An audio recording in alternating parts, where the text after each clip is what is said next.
In this video, I'll be explaining anatomy of pectoralis major. I will explain its origin, insertion, and its function, and a little bit fascial connection. Let's talk about the origin first. Pectoralis major's origin is kind of broad, as you see. So I will see one by one. The first origin is here. It's a medial part of clavicle. You don't see there's tape, but of course pec major covers whole part of anterior chest. So imagine there's muscle fibers here as well. So I said medial part of clavicle. Then there's a origin on the sternum here, chest bone. Here, sternum. And you see this part is cartilage of rib cage. Pec major also attaches on cartilage of rib cage and sternum. Then this lower part attaches on lower part of sternum. And here's an interesting thing.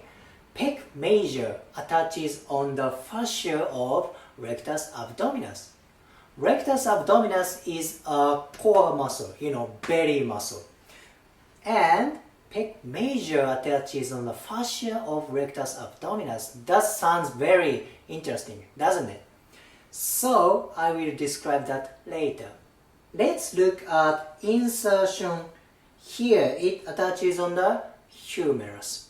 This typical bony part is called greater tubercle.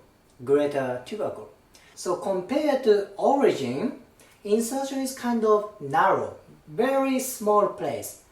I will repeat the origin again. Origin was medial part of clavicle, sternum, the cartilage of rib cage, and fascia of rectus abdominis. That's very broad. But insertion is very narrow here, greater tubercle. So this is basic anatomy of pectoralis major, origin, insertion.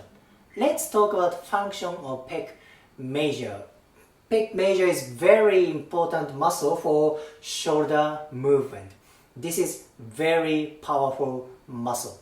So first motion is this one. This is flexion. Flexion is this movement. You raise up arm forward. So this, as I move this skeleton, you see these tapes kind of slacks. So in reality, muscle contracts, which means shorten. So that's why this tape kind of represents action of muscles. Makes sense, right? These kind of contract, then pull the arm this way. So flexion, there's more movements. When you raise up arm like this way and close this way, this movement is adduction. I did it myself because I can't move too much on this model. But close arm, this is adduction. Adduction, this is important. And as the muscle pulls arm this way, what's gonna happen? If muscle pulls arm this way, this movement happens. So you kind of rotate shoulder this way. This is internal rotation. Internal rotation of shoulder joint. Pec major is very strong internal rotator. So far, I explained 3 movements. Flexion, adduction, and internal rotation. But you might notice if you go to the gym, you don't do too much like flexion or internal rotation. Maybe you do some adduction movement in gym. But what is the most famous weight training for pec major?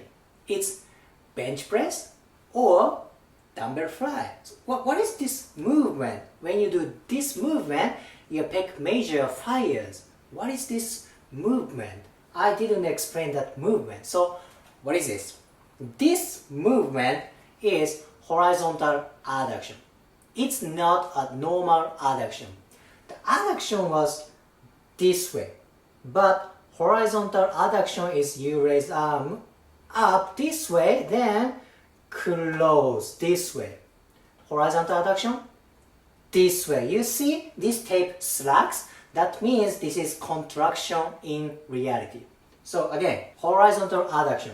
You kind of raise up arm this way, then close. This is horizontal adduction. See how these tapes move as I move the skeleton? So again, flexion, adduction, internal rotation, and horizontal adduction. Horizontal adduction is the most famous movement for pec major in real life because you do bench press and dumbbell fly. So this movement, horizontal adduction. So in the first part of this video, I said pec major attaches on fascia of rectus abdominis.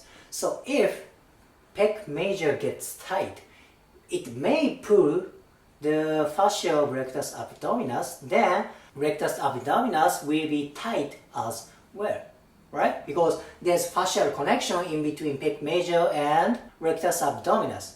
So vice versa, if rectus abdominis gets tight, this tension can create tension on the pec major as well.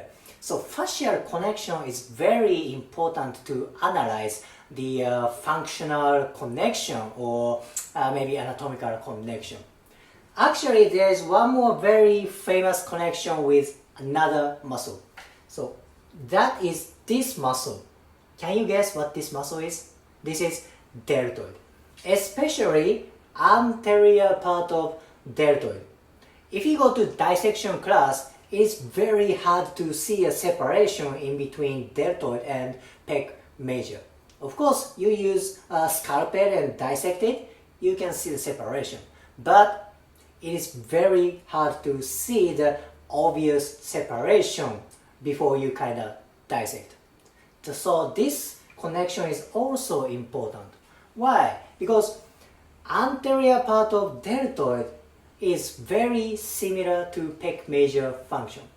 I will say it again. The function of anterior deltoid is very close to pec major. Its function is flexion and internal rotation.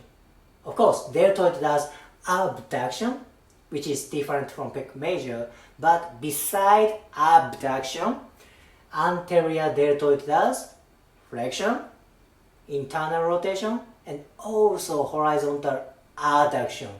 Sounds very similar, right? So I explained you the two fascial connection, rectus abdominis and pec major, anterior deltoid and pec major. If you want to be very specific, you can find more fascial connection, but I just explained two fascial connection in this video today.